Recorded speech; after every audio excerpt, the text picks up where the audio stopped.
What's up you guys, welcome back to my channel. So for today's video I wanted to film the opposite to the bags that you should buy from Preloved and basically let you guys know which bags not to buy pre-loved. Right now, with everything going on with the Chanel price increases, with the LV price increases, etc, etc, I figure the same way that some people might panic buy straight from the boutique because they don't want to suffer from the price increase, therefore they might panic buy and contact their CAs and get their hands on the pieces that they've been thinking about for a while.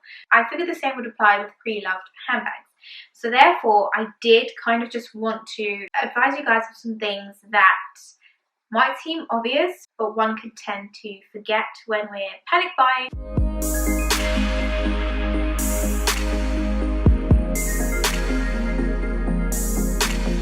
Now there's going to be a theme, which is basically these bags are overpriced. Of course, with trendy pieces, they tend to be sold at a higher price market value because once they're sold out from the boutique, it's very hard to get your hands on them. So therefore, along the pre-loved market, prices tend to shoot up quite a lot.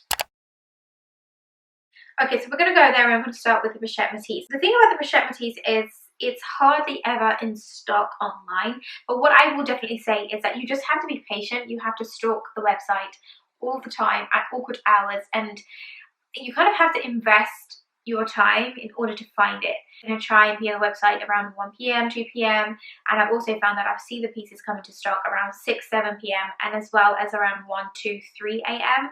That's just what I found. Of course, I'm not telling you to do that. You just have to be a stalker about it, basically. So the machete on the LV website retails for $1,980.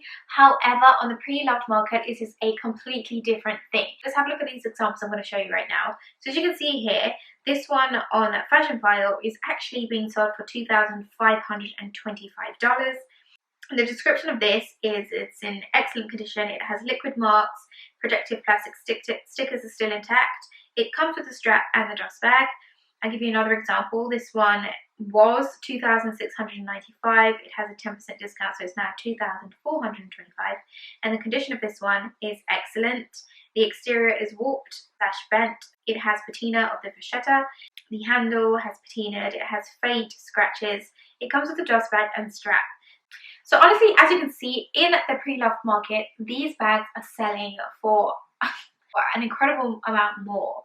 If you're somebody that's been wanting to get your hands on this bag but you haven't been able to, and then they're having price increases and all of this and all of that, you know, it can just lead you to want to just think, I'm just going to bite the bullet and buy it. I'm pretty sure these bags do sell. I've seen them go, so somebody's buying them, and I just hope that that is not you. But is it really worth paying that much more for a bag that's in the condition that's described? It's not even like they're in new condition, right? Like brand new condition. They're not even in that condition. So is it really worth paying that much more?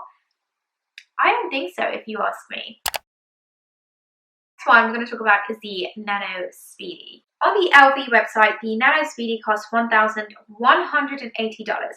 Let's have a look at the pre-loved market. Literally, I'm going to show you a various amount of options because in Fashion File, they have a ton of options for you to pick from. So as you can see, we have the options starting from about $1,865 to $1,995, $2,160, $2,365.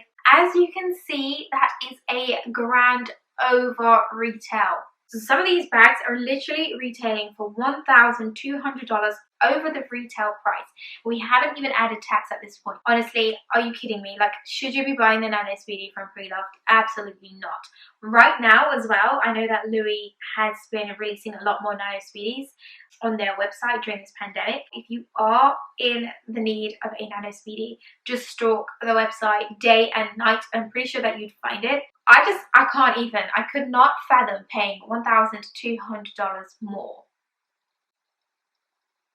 for the Nano Speedy. Imagine if that price increase happened at LV. It would literally blow your brains. We should definitely have the same attitude when it comes to the pre-loved market.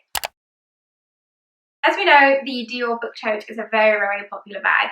The blue oblique print is a little bit more difficult to find. I understand that. However, I feel like you can definitely find it.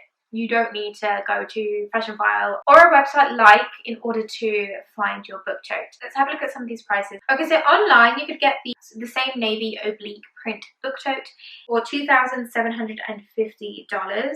So this one is in the normal size that they came out with first. And this one on Fashionphile is $3,195 pre-tax. So as I said, the theme is definitely similar with all of these pieces. The message is the same.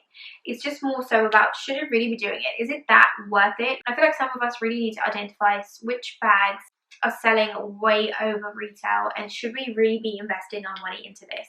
It's always important to research the bag before you buy it. I understand that sometimes when a bag comes on Fashionphile, we feel the need to kind of buy it straight away. But the fact is, have you done your research? Are you aware of how much that bag costs from retail, and how much are you actually paying over the original price? And again, it's also important to remember that even if you do decide to pay that much over the retail price, some of the conditions that they come in, like this one, an example, comes with frayed stitches. Do you really want to face that problem? Do you want to face that problem and be the one to have to deal with those stitches fraying completely? Is that something you want to deal with, especially when you paid way over retail price? I don't think so. I just don't think so. It's not worth it, and I don't think any of you should invest your money like that, to be honest. Let's move on to Chanel really quickly, so I can give you a couple examples within Chanel as well. That way you can kind of know the typical contenders within each brand. However, of course, it happens with a lot of bags within all the brands, but if I named all of them, then we would be here forever. Of course, here, prior to the price increase, which is going to be happening imminently, okay, the last price that we know is that the Coco handbag was retailing for $3,700, okay. So now, if you go on Fashionphile, this bag can cost you up to $5,150. That is absolutely insane. That, to me, honestly, is like, you might as well just rob me in daylight. Like, honestly, approach me in the street and rob me in daylight, because that is insane. Why? Why should I always ask these questions? Why should I even do that? Yes, I want the bag. Do I need to? When I could just wait, source it, and buy something else on top of that? So the thing about the Chanel bags as well in particular is, because we're used to Chanel having a high ticket price tag, we're kind of desensitized from the figures that we see every time that we may go on Fashionphile, an example. So when we see that it is X amount, we kind of expect it to be, it's kind of like we don't question it. It's like, oh, it's Chanel. Of course it's going to cost that much, you know, when really you're getting ripped off. Like, you really need to do the research in these bags to understand, okay, what is the inflation? Because some of these bags, honestly, you can still get. So I guess the moral of this video is basically just do your research, make sure you know exactly what you're getting yourself into. Understand that if it's on the pre-loved market, it doesn't necessarily mean that it is going to be cheaper, or they're going to be selling it less because it's been used before. Of course, sometimes when you have vintage bags, that is the case. But even the vintage market itself is being overpriced compared to what it used to be some years ago. Everything is kind of being priced way over. But I did want to let you know that, in fact, with some of these pre-loved pieces, you can actually buy them brand new from the boutique. Some of you already know this information, which is fabulous. Some of you don't know this information, so this video is for you. So that's going to be it for this video, you guys. I hope you enjoyed it, and if you did, as always, don't forget to give it a thumbs up. Turn on your notification bell, because I do upload a cheeky little video every now and then that is outside of schedules. As always, give me any suggestions in the comments down below. Let's have a discussion. I'm here for the first 30 minutes after uploading a video, so you know what to do. But for now, if you haven't had enough, then definitely click this video right here and keep on watching, or maybe this unboxing right here. Totally up to you. And that's going to be it, you guys. I'll see you in my next video. Okay, bye.